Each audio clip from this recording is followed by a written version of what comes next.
Selamat pagi Bu Aan dan teman-teman. Kami dari kelompok PSAK 48 ingin mempresentasikan penurunan nilai aset. Next. Oke. Perkenalkan, saya Davina Gita Putri Salwa dengan NIM 2024-50407 dan bersama teman-teman saya. Saya Haura Nabila dengan NIM 2024-50384. Saya Zevanya Friska dengan NIM 2024-50380. Saya Putri Sahnistianingsih dengan NIM 2024-50377. Saya Siti Abia dengan NIM 2024-50373. Oke, boleh di next. Nah, sekarang kita akan menjelaskan tentang tujuan dan ruang lingkup PSAK nomor 48. Nah, tujuan dari PSAK nomor 48 ini untuk mengatur perlakuan akuntansi terhadap aset yang mengalami penurunan nilai. Pernyataan ini mewajibkan perusahaan untuk mengidentifikasi indikasi penurunan nilai aset, menghitung nilai yang dapat diperoleh kembali atau recoverable amount dari aset, lalu mengakui kerugian penurunan nilai jika nilai yang dapat diperoleh kembali lebih rendah dari nilai tercatat, dan mengatur kapan kerugian penurunan nilai dapat dipulihkan atau reversal, dan pengungkapan yang diperlukan terkait aset yang turun nilainya. Boleh di next. Nah, di sini ada PSAK 48 ini diterapkan untuk akuntansi penurunan nilai aset kecuali yang pertama itu ada persediaan di dalam PSAK 14, lalu yang kedua ada aset yang timbul dari kontrak konstruksi di PSAK 34, lalu yang ketiga ada aset pajak tangguhan di PSAK 46, selanjutnya ada aset yang timbul dari imbalan kerja PSAK 24, lalu yang kelima ada aset keuangan yang termasuk dalam ruang lingkup PSAK 55, yang keenam ada properti investasi yang diukur pada nilai wajar di PSAK 13, lalu yang ketujuh biaya akuisisi tangguhan dan aset tidak berwujud yang timbul dari hak kontraktual penanggung asuransi, lalu yang kedelapan ada aset tidak lancar atau kelompok lepasan yang diklasifikasikan sebagai dimiliki untuk dijual sesuai dengan PSAK 58. Boleh di next.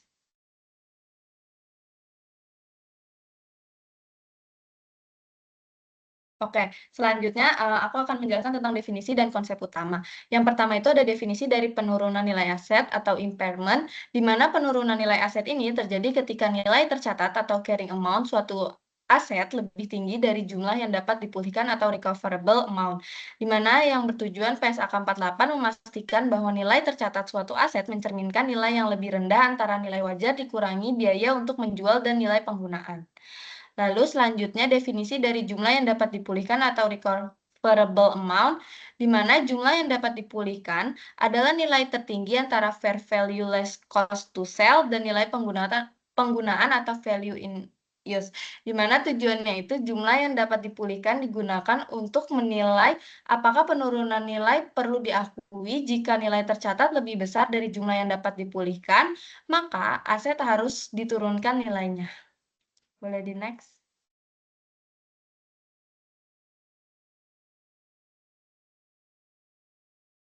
Oke, selanjutnya ada definisi dari nilai wajar dikurangi biaya untuk menjual. Di mana nilai wajar ini dikurangi biaya untuk menjual adalah harga yang dapat diperoleh untuk menjual aset di pasar aktif, dikurangi dengan biaya yang diperlukan untuk menjual aset tersebut seperti biaya perantara, biaya pemasaran, dan biaya hukum yang terkait. Nah, digunakan itu apabila terdapat pasar aktif untuk aset tersebut dan perusahaan berencana untuk menjual asetnya. Lalu definisi selanjutnya ada nilai penggunaan, di mana nilai penggunaan adalah nilai yang dihitung berdasarkan perkiraan arus kas masa depan yang akan dihasilkan dari penggunaan aset selama masa manfaatnya dan pelepasannya pada akhir masa manfaatnya. Next.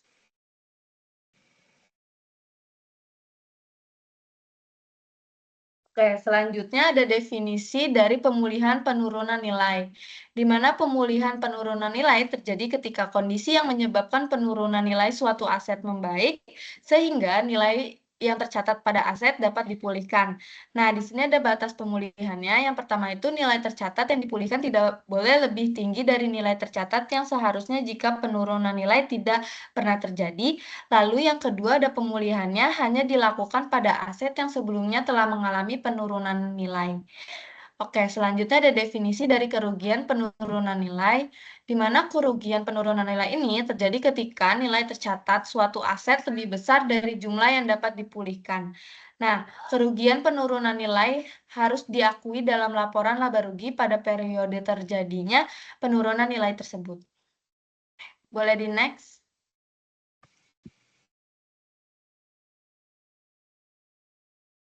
Oke, selanjutnya ada identifikasi aktiva yang secara potensial turun nilainya. Jadi perusahaan harus mempertimbangkan indikasi penurunan nilai yang bersumber dari informasi dari luar perusahaan luar perusahaan atau eksternal dan informasi dari dalam perusahaan internal. Nah, di sini ada indikasi dari eksternal terlebih dahulu, di mana yang pertama itu ada penurunan nilai pasar, di mana nilai pasar aset turun signifikan melebihi penurunan normal akibat depresiasinya. Lalu yang kedua ada perubahan lingkungan bisnis, di mana terjadi atau akan terjadi perubahan memburuk yang signifikan dalam teknologi, pasar, kondisi ekonomi, atau hukum tempat perusahaan beroperasi. Lalu yang ketiga itu kenaikan tingkat bunga atau diskonto. Tingkat diskonto pasar meningkat yang cenderung menurunkan nilai aset yang dapat diperoleh kembali. Lalu selanjutnya indikasi internal, di mana yang pertama itu ada keusangan atau kerusakan fisik, terdapat bukti keusangan atau kerusakan fisik aset. Lalu yang kedua ada perubahan pengguna aktiva yang merugikan, di mana terjadi perubahan signifikan yang merugikan sehubungan dengan cara penggunaan aset. Lalu yang ketiga ada kinerja ekonomi yang buruk, di mana kinerja ekonomi aset tidak memenuhi harapan. Contohnya itu ada biaya pemerolehan atau kebutuhan dana berikutnya secara signifikan lebih besar dari yang diperkirakan. Lalu yang kedua ada aliran kas masuk atau laba rugi operasi secara signifikan lebih kecil dari yang dianggarkan. Lalu yang terakhir terjadinya kerugian operasi atau aliran kas keluar neto. Boleh di next.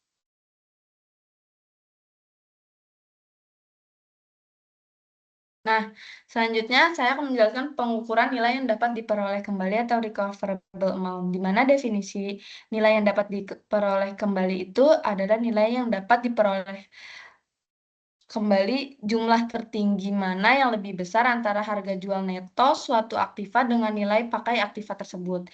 Nah, tujuannya itu adalah angka ini tuh berfungsi sebagai batas atas nilai maksimum yang diizinkan untuk mencatat suatu aktiva di neraca. Jika nilai tercatat nilai bukunya itu tercatat di aset lebih tinggi dari nilai yang dapat diperoleh kembali, maka selisihnya harus diakui sebagai kerugian penurunan nilai. Boleh di next. Oke, selanjutnya akan dijelaskan oleh rekan saya. Oke, selanjutnya ini ada harga jual neto. Harga jual neto itu ada pasar aktif dan juga tidak ada pasar. Misalkan ada pasar aktif itu, harga jual neto terbaik adalah harga pasar aktif saat ini, yang dimana nantinya akan dikurangi dengan biaya langsung penghentian. Ada pula harga pasar yang memadai, umumnya adalah harga penawaran terkini. Apabila tidak tersedia, maka dapat digunakan sebagai harga transaksi terakhir selama tidak ada perubahan ekonomi yang signifikan sejak transaksi hingga tanggal penaksiran. Nah, bagaimana kalau misalkan tidak ada pasar? Maka harga jual neto itu nanti dihitung dengan memperkirakan harga jual wajar antara pihak bebas pada tanggal penilaian, lalu dikurangi biaya penghentian, yang dimana ini akan diestimasi harus menggunakan informasi terbaik yang tersedia pada saat itu. Lalu harga jual neto, dalam menentukan harga jual neto itu adanya biaya penghentian penggunaan aktiva yang akan dikurangkan. Apa aja yang termasuk dalam biaya penghentian aktiva? Yang satu adalah biaya legal, lalu yang kedua biaya pajak, dan yang ketiga biaya pembuangan aktiva. Nah, biaya ini nantinya akan dikurangkan dari harga jual neto saat menentukan nilai bersih aktivanya. Bagaimana dengan biaya yang tidak termasuk dalam biaya penghentian aktiva? Yang satu adalah biaya yang sudah diakui sebagai kewajiban di laporan keuangan dan juga biaya restruksi inisiasi atau reorganisasi. Nah, meskipun perusahaan itu berencana mengeluarkannya saat aktiva itu dihentikan, namun biaya ini tuh hanya diakui sebagai kewajiban jika diwajibkan oleh PSAK tertentu. Lalu selanjutnya ini adalah nilai pakai. Nilai pakai. Nilai pakai. Nilai pakai itu adalah penaksiran aliran kas masuk dari keluar di masa depan. Maksudnya itu adalah nilai pakai ini berasal dari penggunaan dan penghentian aktivitas tersebut. Lalu nilai pakai juga bisa diterapkan dalam tarif diskonto atau diskon rate yang dimana harus sesuai untuk menghitung nilai sekarang dari aliran kas masa depan tersebut. Dalam praktiknya, nilai pakai ini dalam metode penghitungannya sederhana seperti menggunakan rata-rata ataupun juga taksiran wajar seringkali menghasilkan angka yang tidak jauh berbeda dari perhitungan rinci yang dijelaskan dalam standar tersebut. Nah, lalu bagaimana dengan dasar penafsiran aliran kas di masa depan? Jadi, dalam mengukur nilai pakai suatu aktiva, penafsiran aliran kas di masa depan itu dilakukan dengan beberapa prinsip. Yang satu adalah asumsi yang mendasari proyeksi, yang dimana asumsi itu harus logis dan juga kuat. Maksudnya itu harus didasari oleh asumsi yang masuk akal dan didukung oleh penilaian terbaik manajemen mengenai kondisi ekonomi selama masa manfaat aktiva. Yang dimana asumsi ini itu harus dapat diverifikasi secara objektif. Lalu asumsi ini juga harus mempertimbangkan kondisi ekonomi dan juga tren. Maksudnya itu perusahaan harus mempertimbangkan keadaan ekonomi dan juga tren yang berlaku pada tanggal neraca saat menyusun proyeksi tersebut. Lalu selanjutnya itu harus didasari oleh yang kedua sumber dan rentang waktu proyeksi. Yang dimana proyeksinya itu dalam jangka pendek. Gimana kalau misalkan proyeksinya ini dalam jangka pendek, maka harus didasari oleh anggaran atau perkiraan keuangan yang telah disetujui oleh manajemen yang berwenang. Lalu harus mencangkup periode maksimum itu 5 tahun, kecuali perusahaan itu dapat membuktikan kemampuan untuk menyusun proyeksi yang akurat untuk periode yang lebih panjang. Lalu yang kedua adalah proyeksi jangka panjang, yang dimana di proyeksi ini harus disusun dengan ekstrapolasi proyeksi jangka pendek menggunakan tingkat pertumbuhan yang tetap atau semakin menurun. Dan juga tingkat pertumbuhan yang meningkat itu hanya dapat digunakan jika didukung oleh informasi yang objektif mengenai pola siklus hidup produk. Lalu yang ketiga itu adalah batasan tingkat pertumbuhan. Maksudnya ini adalah tingkat pertumbuhannya jangka panjang itu tidak boleh melebihi rata-rata pertumbuhan produk, industri, negara, ataupun dasar tempat aktiva tersebut beroperasi. Lalu jika perusahaan menggunakan tingkat pertumbuhan di atas rata-rata, harus ada alasan yang kuat dan diungkapkan yang dimana sesuai dengan PSAK paragraf 82 dan 83. Ada pula informasi yang ada di dalam hal ini yang dimana proyeksi aliran kas itu jika periodenya lebih dari 5 tahun, umumnya itu sulit tersedia. Terus juga kalau misalnya perusahaan itu menggunakan proyeksi lebih dari 5 tahun atau tingkat pertumbuhannya itu di atas rata-rata, maka harus diwajibkan untuk mengungkapkan secara rinci mengenai ketentuan yang berlaku. Nah, selanjutnya ini ada komposisi taksiran aliran kas masa depan. Apa saja yang termasuk ke dalam taksiran aliran kas masa depan? Yaitu yang satu adalah aliran kas masuk dari penggunaan aktiva, yang dimana aliran kas ini harus mencerminkan kas yang benar-benar berasal dari aktiva tersebut, bukan dari goodwill ataupun aktivitas lain. Lalu yang kedua itu aliran kas keluar itu untuk menghasilkan kas masuk. Jadi yang dimana ini adalah termasuk biaya langsung dan juga biaya overhead yang dapat dialokasikan secara konsisten dan biaya persiapan aktiva sebelum digunakan atau dijual. Lalu yang ketiga adalah aliran kas neto dari penghentian aktiva. Maksudnya aliran kas neto ini nanti akan diperkirakan dari penjualan atau penghentian aktiva di akhir masa manfaat. Lalu akan dikurangi dengan biaya penghentian dan ditentukan seperti harga jual neto dengan mempertimbangkan harga aktiva sejenis yang sudah habis pakai dan disesuaikan dengan inflasinya. Selanjutnya, apa saja yang tidak termasuk dalam taksiran aliran kas masa depan? Yang satu adalah aliran kas untuk melunasi kewajiban yang sudah diakui, yang dimana ini untuk menghindari perhitungan ganda. Lalu yang kedua adalah aliran kas dari aktivitas pendanaan. Contohnya itu misal penerimaan pinjaman ataupun juga pembayaran dividen. Karena dengan ini nilai waktu uang itu sudah diakomodasi lewat diskonto. Lalu yang ketiga adalah penerimaan atau pembayaran pajak penghasilan, yang dimana semua perhitungan ini akan dilakukan atas dasar sebelum pajak tersebut. Nah, selanjutnya ini ada prinsip dalam mengidentifikasi aliran kas. Yang satu itu kita harus menghindari perhitungan ganda. Jadi, sebelum mengidentifikasi itu kita jangan langsung memasukkan biaya yang sudah diakui sebagai hutang. Lalu kita juga harus mastiin bahwa asumsi konsisten dengan tarif diskonto yang akan dilakukan. Lalu yang kedua adalah kesulitan mengidentifikasi kas per aktiva. Kalau misalnya kita itu nggak bisa ngebedain kas dari aktiva tertentu, misalkan karena terintegrasi, maka penilaiannya itu akan dilakukan pada unit penghasil kas, bukan dari per aktivanya. Lalu selanjutnya ini adalah perhitungan berbasis sebelum pajak, yang dimana nanti tarif diskonto dan juga proyeksi aliran kas ini, keduanya akan menggunakan dasar sebelum pajak. Selanjutnya akan dijelaskan oleh teman saya. Next, Bi.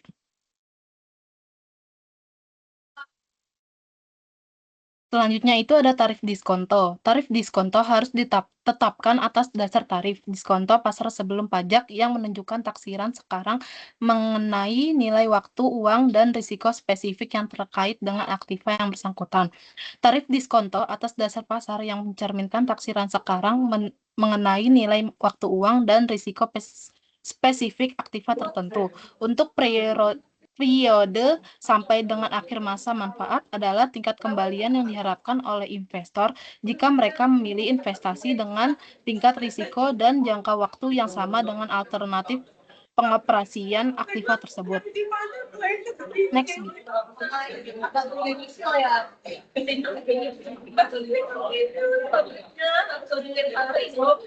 Selanjutnya itu ada faktor yang tercermin dalam tarif diskonto. Yang tarif diskonto yang telah disesuaikan dalam risiko sekarang biasanya meliputi berbagai faktor berikut ini. Yang pertama ada nilai waktu uang, yang kedua ada kenaikan harga akibat inflasi umum. Jika faktor ini juga dipertimbangkan dalam menaksir aliran kas masa depan. Yang terakhir itu ada risiko spesifik yang berhubungan dengan aktiva tertentu dengan mempertimbangkan risiko negara, risiko mata uang, dan risiko harga. Next. Selanjutnya itu ada dasar penetapan tarif diskonto. Yang pertama ada independensi dari struktur modal, yaitu tarif diskonto harus mencerminkan kembalian yang diharapkan dari aktiva itu sendiri. Tidak tergantung pada cara perusahaan membiayainya atau struktur modal. Oleh karena itu, tarif diskonto yang mempertimbangkan jenis pendanaan seperti biaya pinjaman tidak digunakan. Yang kedua ada pilihan tarif diskonto, yaitu jika tarif diskonto spesifik aktiva tidak dapat ditentukan, perusahaan diperbolehkan menggunakan Weighted Average Cost of Capital atau WACC, yaitu dengan ketentuan WACC dihitung tanpa memperhitungkan pengaruh pajak dan pendanaan. Yang kedua ada WACC harus berasal dari perusahaan dengan aktiva tunggal atau portofolio yang memiliki profil risiko dan manfaat sejenis dengan aktiva yang ditinjau. Next.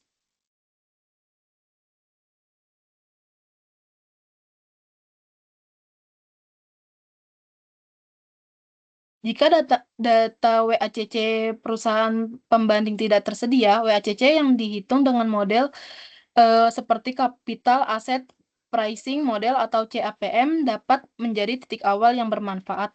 Meskipun bukan tarif diskonto yang memadai untuk kemudian disesuaikan dengan risiko spesifik aktiva.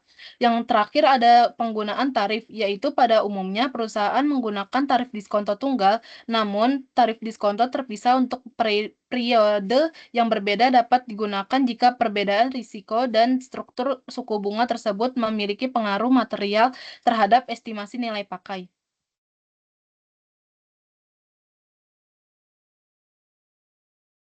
Selanjutnya ada pengakuan dan pengukuran kerugian penurunan nilai.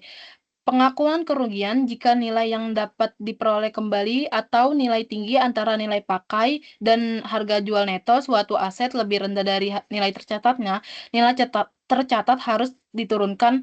Penurunan ini diakui sebagai kerugian penurunan nilai dan dibebankan pada laporan laba rugi. Jika taksiran kerugian melebihi nilai tercatat aset, kewajiban hanya diakui oleh yang diwajibkan oleh PSAK lainnya. Yang kedua itu ada perlakuan pasca pengakuan, yaitu beban penyusutan atau amortisasi periode berikutnya harus disesuaikan berdasarkan nilai tercatat yang telah direvisi.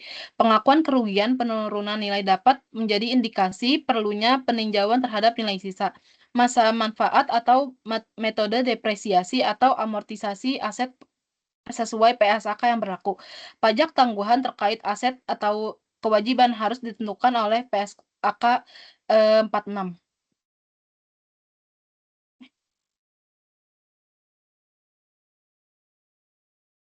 Selanjutnya ada unit penghasil kas, yaitu nilai yang diperoleh kembali pada umumnya ditaksirkan per aset. Jika nilai tidak memungkinkan atau karena aset tidak menghasilkan arus kas masuk secara terpisah, penilaian dilakukan pada tingkat unit penghasil kas atau CGU.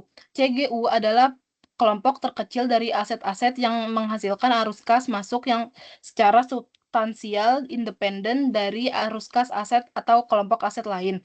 Penentuan nilai tercatat CGU yaitu meliputi yang pertama ada meliputi nilai tercatat semua aset yang secara langsung dapat dialokasi oleh CGU dengan dasar yang andal dan konsisten. Yang kedua ada tidak termasuk nilai aset yang memberikan kontribusi namun tidak dapat dialokasi secara andal dan konsisten. Misalnya itu ada goodwill atau aset kantor pusat.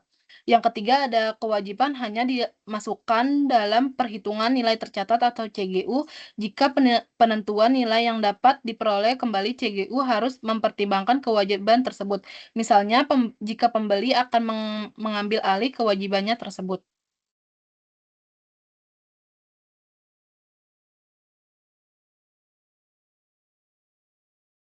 Selanjutnya itu ada pengakuan kerugian penurunan nilai pada CGU. Yang pertama ada kerugian diakui hanya jika nilai yang dapat diperoleh kembali CGU lebih rendah dari jumlah nilai yang tercatat semua aset dalam CGU tersebut. Yang kedua ada untuk aset individual dalam CGU, kerugian penurunan nilai diakui hanya jika yang pertama ada kerugian telah diakui untuk CGU secara keseluruhan dan harga jual neto aset individu tersebut serta nilai yang dapat diperoleh kembali CGU-nya lebih rendah dari nilai yang tercatatnya.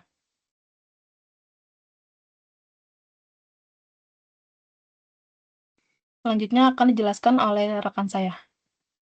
Oke, baik. Di sini selanjutnya saya akan membahas mengenai goodwill dan aktiva lain, di mana dalam akuntansi yang seperti kita sudah pelajari saat ini, perusahaan itu wajib memastikan bahwa nilai aset itu tercatat tidak melebihi dari nilai yang dapat diperoleh. Yang mana unit penghasil kas atau UPK adalah kelompok aset terkecil yang dapat menghasilkan arus kas masuk secara independen dari aset atau unit lain, di mana tujuan dari penurunan nilai UPK ini adalah untuk menilai apakah UPK itu masih mampu menghasilkan manfaat ekonomi yang cukup untuk menutupi nilai pada aset. Nah, dalam hal ini tuh termasuk dengan goodwill yang melekat pada contoh dari goodwill itu sendiri. Nah, dari tahapannya itu ada dua, yaitu uji bottom up dan uji top down. Yang mana kalau uji bottom up itu dilakukan apabila goodwill atau aktiva lain itu dapat dikaitkan secara jelas dengan satuan UPK. Nah, pada tahap ini, nilai terpulihkan UPK itu harus dibandingkan dengan nilai yang tercatat. Nah, jika nilai terpulihkannya itu lebih rendah, maka selisihnya itu akan diakui sebagai rugi penurunan nilai. Sedangkan kalau yang uji tahap kedua, yaitu top down, itu tuh dilakukan jika goodwill atau aktiva lain itu nggak bisa dialokasikan secara pasti ke dalam UPK tertentu. Yang mana dalam kondisi tersebut, goodwill itu dialokasikan ke dalam UPK yang terkecil dan relevan. Selanjutnya, jika nilai itu terpulihkan, UPK itu akan dibandingkan dengan nilai yang tercatat. Jika lebih kecil, maka terjadi itu rugi dari penurunan nilai yang harus diakui. Jadi intinya itu penurunan nilai goodwill dan aktiva lain itu akan selalu dinilai berdasarkan kinerja dari UPK-nya, bukan berdasarkan pada aset secara individual. Next.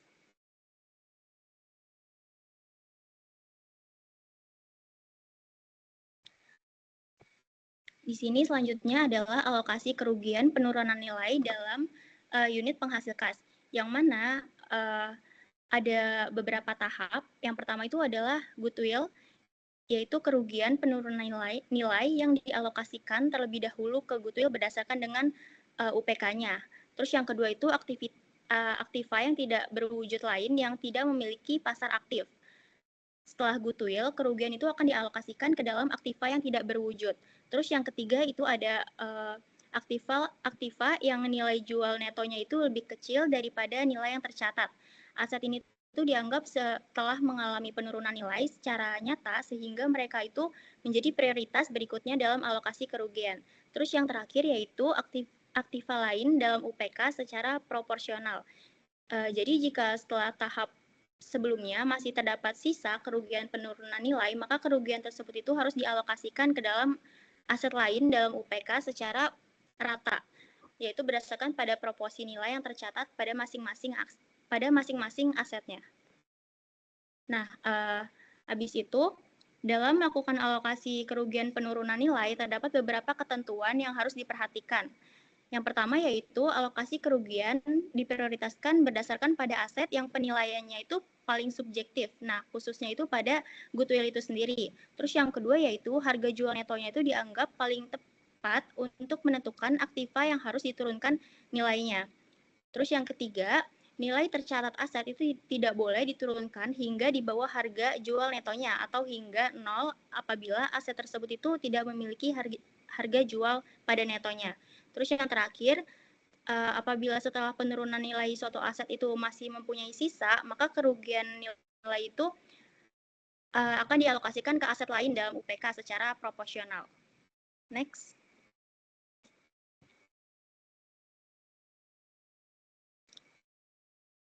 Oke, selanjutnya di sini ada alokasi kerugian penurunan nilai dalam unit penghasil kas. Lanjutan dari yang sebelumnya, bahwa nilai yang tercatat aktiva itu tidak boleh diturunkan menjadi lebih rendah daripada harga jual netonya. Apabila aktiva yang bersangkutan itu memiliki harga jual neto, maka nilai itu akan tercatat, aktiva tersebut itu tidak boleh diturunkan hingga menjadi 0. Ketentuan yang sudah disebutkan itu bertujuan untuk menjaga apabila nilai aset itu tidak mencerminkan manfaat ekonomi minimum yang masih bisa diperoleh. Di sini terdapat dua alokasi. Yang pertama itu aktiva yang memiliki harga jual neto lebih kecil dibandingkan dengan nilai tercatatnya. Alokasi pada tahap ini itu dilakukan dengan dasar prorata atau nilai tercatat, sehingga aktiva itu menanggung kerugian sesuai dengan proporsi nilainya. Terus yang kedua itu, apabila setelah tahap pertama masih terdapat sisa kerugian penurunan nilai, maka nilai sisa itu dialokasikan ke aktiva lain dalam unit penghasil kas. Dialokasikan itu dilakukan secara prorata juga berdasarkan dengan nilai tercatat masing-masing aktiva yang berada dalam unit tersebut. Dengan demikian, proses alokasi kerugian penurunan nilainya itu tidak dilakukan secara sembarangan, melainkan mengikuti urutan dan batasan yang jelas agar laporan keuangannya itu tetap mencerminkan aset yang wajar dan aset yang sebenarnya. Next.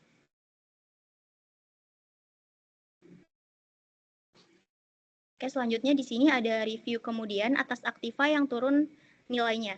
Nah, setelah suatu aktiva itu mengalami penurunan pada nilai dan kerugian penurunan nilainya itu telah diakui, perusahaan itu nggak boleh nih berhenti pada pengakuan tersebut aja. Pada periode pelaporan berikutnya, perusahaan itu wajib melakukan review kembali untuk menilai apakah kondisi yang menyebabkan penurunan nilai tersebut itu masih berlanjut atau justru malah mengalami perbaikan.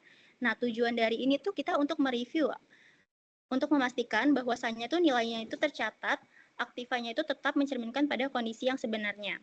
Yang pertama itu, informasi dari luar perusahaan, yang mana indikasi pemulihan atau perubahan rugi penurunan nilai itu dapat berasal dari faktor eksternal, yaitu kondisi di luar kendali langsung dari perusahaan. Contohnya tuh kayak ada kenaikan nilai pasar aktiva, adanya perbaikan kondisi eksternal seperti perkembangan teknologi, kondisi pasar yang lebih baik atau justru lebih buruk. Terus ada juga situasi ekonomi yang membaik atau perubahan regulasi dan hukum yang menguntungkan. Terus yang ketiga itu adalah penurunan suku bunga atau tingkat pengembalian yang dapat meningkatkan nilai terpulihnya dari aktiva itu sendiri. Terus yang kedua yaitu informasi dari dalam perusahaan atau faktor internal ya. Nah, itu merupakan indikasi pemulihan nilai yang dapat muncul dari kondisi dari dalam atau dari internal perusahaan. Contohnya itu kayak perubahan pada cara pengguna aktiva atau juga bisa seperti kinerja ekonomi aktiva yang lebih baik dibandingkan dengan estimasi sebelumnya, dibandingkan dengan yang telah diestimasikan. Terus yang ketiga itu akibat yang pada tahun terakhir sebelumnya itu disajikan sebesar nilai pakainya, yaitu untuk aktiva yang pada periode sebelumnya itu dinilai menggunakan nilai pakai. Indikasi pemulihannya itu penurunan nilai itu muncul apabila arus kas yang aktual itu dihasilkan oleh aktiva secara material itu lebih besar dibandingkan dengan arus kas yang sebelumnya itu telah diperkirakan. Yang mana itu memperhitungkan dengan faktor diskonto. Selanjutnya akan dijelaskan oleh rekan saya.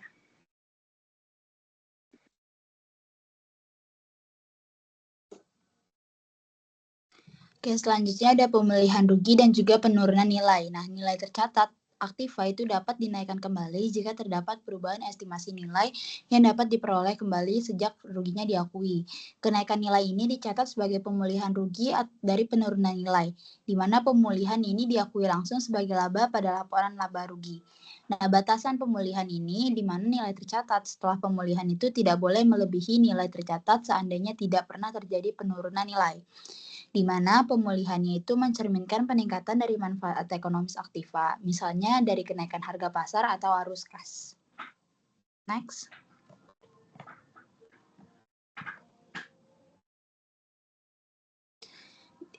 Di sini ada kondisi yang tidak boleh dipulihkan, di mana rugi penurunan nilai itu tidak dapat dipulihkan jika yang pertama tidak ada perubahan estimasi arus kas pada masa depan, yang kedua tarif diskontonya tidak berubah, dan yang ketiga kenaikan nilai hanya akibat berlakunya waktu atau diskonto. Nah, dampak dari setelah pemulihan itu yang pertama ada beban depresiasi atau amortisasi yang harus disesuaikan kembali, yang kedua umur manfaat, nilai sisa, dan juga metode depresiasi yang perlu direview ulang, serta yang terakhir ada kenaikan di atas nilai perolehan yang dianggap revaluasi. Next.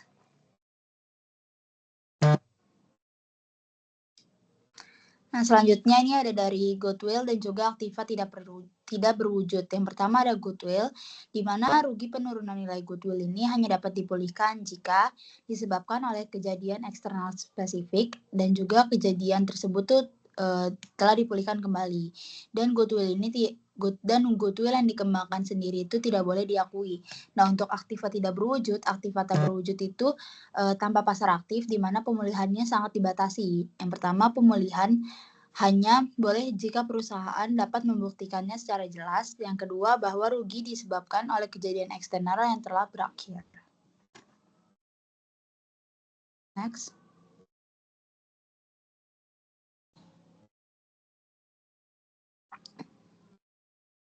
Nah, selanjutnya ada pengungkapan aktiva. Yang pertama, pengungkapan wajib dari kelompok aktiva, di mana laporan keuangan ini harus mengungkapkan jumlah rugi penurunan nilai selama periode terjadi. Yang kedua, jumlah pemulihan yang telah diakui. Yang ketiga, pos laporan laba rugi terkait. Yang terakhir, disajikan per kelompok aktiva sejenisnya. Nah, yang kedua, pengungkapan aktiva atau untuk UPK tertentu, di mana setiap kelompok aktiva atau UPK itu jenis aktiva dan segmen usaha, nilai tercatat, jumlah rugi atau pemulihan, penyebab terjadinya, serta dasar pengukuran nilai pakai atau nilai jual neto. Yang selanjutnya ada pengungkapan jika menggunakan nilai pakai, yang wajib mengungkapkan yang pertama periode proyeksi arus kas, lebih dari 5 tahun jika ada. Yang kedua ada tarif diskonto dengan alasannya, dan yang terakhir jika nilai pakai jauh lebih besar dari harga jual neto. Next.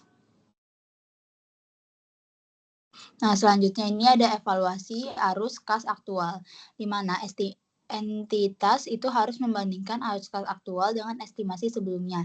Yang perbedaan material ini mengharuskan penafsiran ulang nilai pakai. Dampak perbedaan tersebut wajib diungkapkan dalam laporan keuangan. Nah, PSAK 48 ini berlaku efektif untuk periode yang dimulai setelah 1 Januari tahun 2000, dan juga penerapan dini sebelum tanggal efektif itu harus diungkapkan.